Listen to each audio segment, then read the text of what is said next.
Hello VRS fame, சூப்பரான டாப்பிக்கை இந்த வீடியோவில் நான் எடுத்துகிட்டு வந்திருக்கேன். முதல்ல வாங்க வீடியோக்குள்ளே போகலாம்.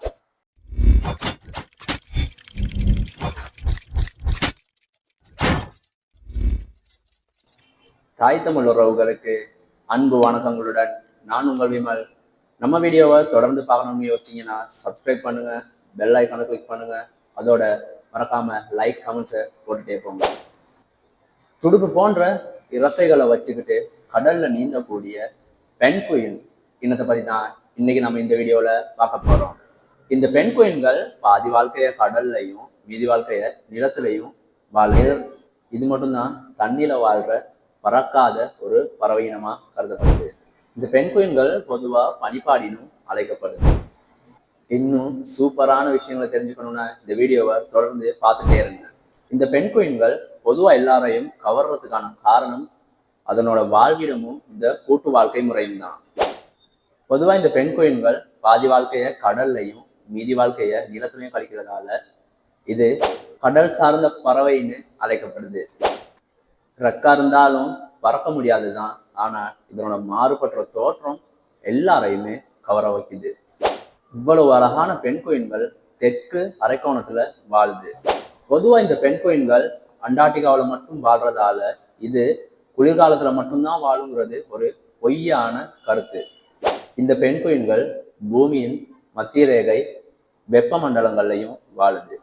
Australia, Africa, south America, New Zealand போன்ற இடங்கள்லையும் இது வாழ்விடமா கொண்டிருக்கு. உலகத்துல 17 வகையான பென்குயின்கள் இருக்குது. இதுல பேரரசு பென்குயின் ரொம்பவே பெரியதா கருதப்படுது. இதனோட வளர்ச்சி 4 அடி வரைக்கும் இருக்கும். அதனோட உடல் எடை 35 கிலோ வரைக்கும் இருக்கும் என்பது குறிப்பிடத்தக்கது. பென்குயின் வகைகள்லயே ரொம்பவே சின்னதான பென்குயின்களை தேவதை பென்குயின்கள்னு அழைக்கிறாங்க. இது சாதாரணமா 35 சென்டிமீட்டர் முதல் 40 சென்டிமீட்டர் வரை வளரக்கூடியது. அதோட இது 1 கிலோ எடை மட்டும் கொண்டது. ஒவ்வொரு வகை பென்குயினையும் அதனோட தலை, முடி, அதன் நிறங்களை வச்சு வேறுபடுத்தலாம். பேரரசு பென்குயின் மற்றும் கிங் பென்குயின்கள் சற்று உயரமாகவே வளரக்கூடியது. நார்மலா மற்ற பென்குயின்கள் எல்லாமே ரொம்ப உயரம் குறைவா வளரக்கூடியது. பொதுவாக இந்த பென்குயின்கள் மீன், ஆக்டோபஸ், சில நீர் வாழும் உயிரினங்களை சாப்பிடக்கூடியது. முக்கியமா சிறை பிடிக்கப்பட்ட பென்குயின்கள் சாப்பாடே இல்லாம மிக நீண்ட நாட்கள் வாழக்கூடியது.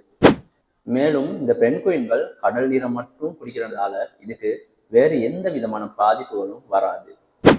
இந்த பென்குயின்கள் சாதாரணமா மணிக்கு 6 கிலோமீட்டர் ஸ்பீட்ல இருந்து 25 கிலோமீட்டர் per hour வரைக்கும் நீந்தக்கூடியது. இதோட ஸ்பெஷல் என்னன்னா நீர்லையும் நிலத்திலையும் வாழக்கூடியதால தண்ணீர்ல 20 நிமிஷம் வரைக்கும் இருக்க முடியும். இந்த பென்குயின்கள் பறக்கிற சக்தி இல்லாட்டியும் தரையில நன்றாவே நடக்கக்கூடியது. பென்குயின்கள் எனர்ஜியை சேவ் பண்றதுக்காக பனிக்கட்டி மீது வைத்த வச்சு வேகமா போறதுக்காக வலிக்கிக்கிட்டே போகும். இன்னொரு முக்கியமான விஷயம், இந்த பென்குயின்கள் உடம்புல இருந்து எண்ணெய் கசியும். ஸோ குளிரோ பனியோ எதுவுமே இயற்கை அனர்த்தங்களால இது பாதிக்கப்படாது. இந்த பென்குயின்கள் கூட்டமா வாழ்றதால குளிர்ல இருந்து தப்பிச்சு கொள்ளுது. ஒரு பென்குயின் ஒரு தடவை தான் முட்டை போடும். அதுக்கு பிறகு உணவை தேடி கடலுக்கே போயிடும். மேலும் ஸ்பெஷலான விஷயம், பென்குயின்களோட முட்டைய ஆண் பென்குயின்கள் தான் அடை காக்கும்.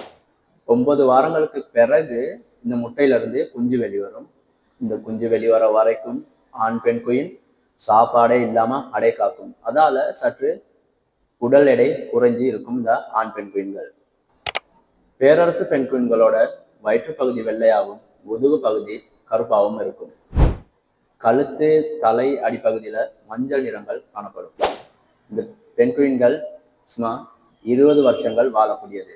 ஆனா இப்ப நடக்கிற இயற்கை காரணங்களால, இயற்கை அனர்த்தங்களால இவை சீக்கிரமாவே அழியறதுக்கான வாய்ப்புகள் நிறையவே இருக்குது. பெரும்பாலும் மனிதர்களுக்கு ஈடாகவும் மனிதர்களோட வேகமாகவும் இந்த பென்குயின்களால ஓட முடியும். ஸோ காய்ஸ், இன்னைக்கு நான் தொகுத்து எடுத்து வந்த விஷயங்களை உங்களோட பகிர்ந்துக்கிறேன்.